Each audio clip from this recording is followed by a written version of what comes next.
Good morning, first. This is Naeem Aslam, Chief Market Analyst at Trade, and welcome to our daily technical analysis video.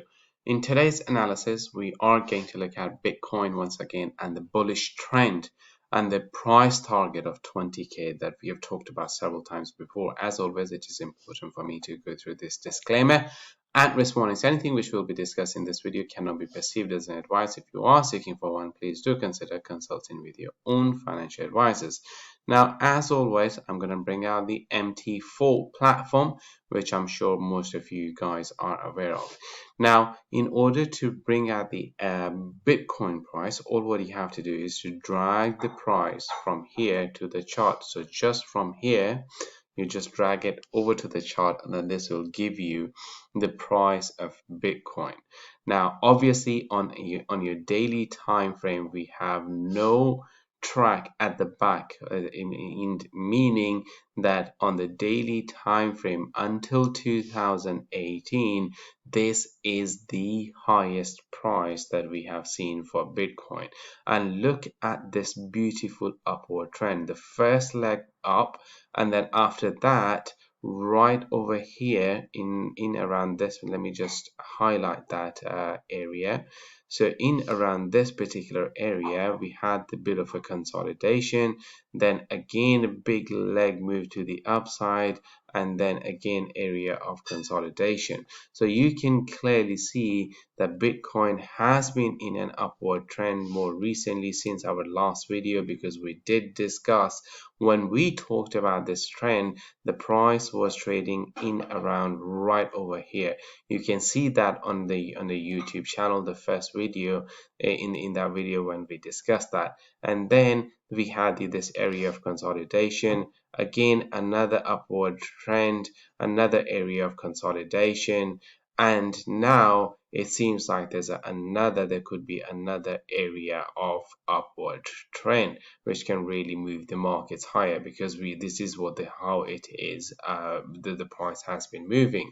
But one important thing to keep in mind is that the RSI over here, which is the relative strength index, which has two different parts, which comes to when it comes to the RSI, is 70 and of course 30. So when the RSI is trading in around 30, near over here, for example, when it was over here, this gives you an indication that the prices are way oversold, meaning a reversal of trend, which happened, by the way, right at the bottom when the RSI was touching its oversold signal. The price was also oversold, and what happened afterwards was the price moved higher, and so is the RSI. So we saw the RSI also moving higher, while the price also started to move higher as well. So similarly, when the RSI starts to give you a bit of a sign, when it gives you that, okay, look, the price is overbought, meaning too many buyers are into the market, and that means that expect some sort of a retracement, the price does move to the downside as well. Because when the RSI gave us this particular signal, we did see a small correction, very, very small correction, nothing major at all, because this was it. And in fact, what happened over here was that the price actually moved higher, and then it was again another consolidation over here, and then the price moved lower.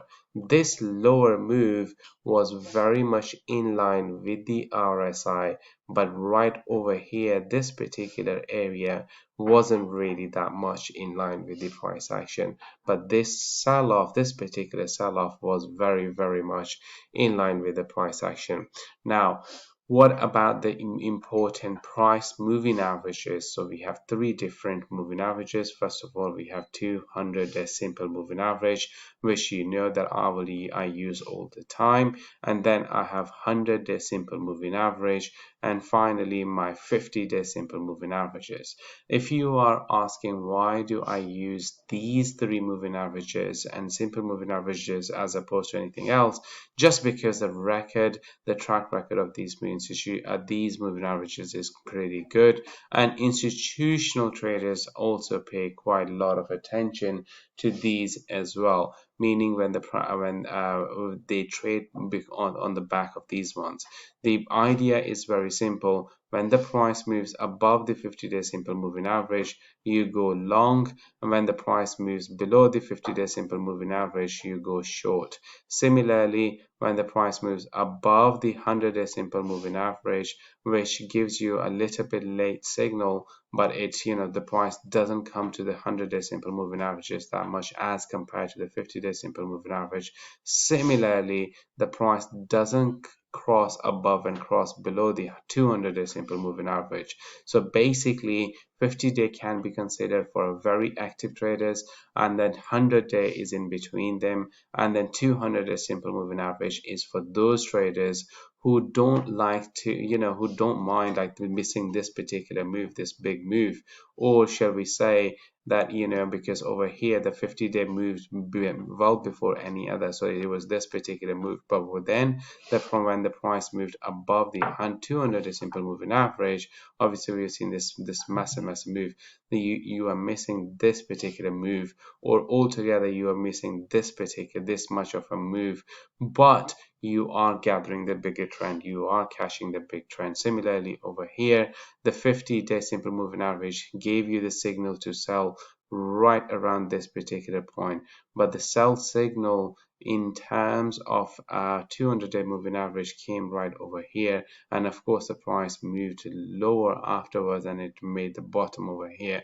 But then again, the upward movement, the upward signal came much earlier for in terms of a 50-day simple moving average as compared to the 200-day simple moving average, which came right over here. And then we saw another wrong signal, and then before the price reversed its direction again. So there was a lot of choppiness, in other words, over here. So in very simple terms, to summarize, when the price moves above the 50-day simple moving average, you go long. When the price moves below the 50-day simple moving average, you go short. Now, going back to our original question, which is that, okay, where is the next level of resistance in terms of a Bitcoin price? We have to go into our weekly time frame, and from our weekly time frame, what we see is that it is this particular level which we did define in our previous analysis video, where the price could see some sort of a retracement, and then now the price is entering into this level of resistance. Resistance is also known as the area to sell, so you may want it to sell in around this particular area. But in terms of your buying opportunity, I believe the closest buying opportunity remains on top of these particular wicks. If the price retraces to these levels, meaning 13,208 to 13,900, we could see some sort of a retracement, buying opportunity. But before that, we do have another buy opportunity as well, which is slightly better in terms of a risk, if you wanted to get back into the trade earlier, and that comes from the daily time frame, and that is the wick of this particular candle. So 14,259 to 14,758, and then that is when the price starts to move higher. But going back again onto our weekly time frame, on a weekly time frame, obviously your support zone is going to remain the top of this candle and the top of this candle. But in terms of resistance, I really truly believe that it's the next resistance, the meaningful resistance when it comes to Bitcoin price, is going to remain in around the all-time high. All right, let's continue to monitor this. Let's see how the price will develop over the next few days, and then we'll discuss more on that. Thank you.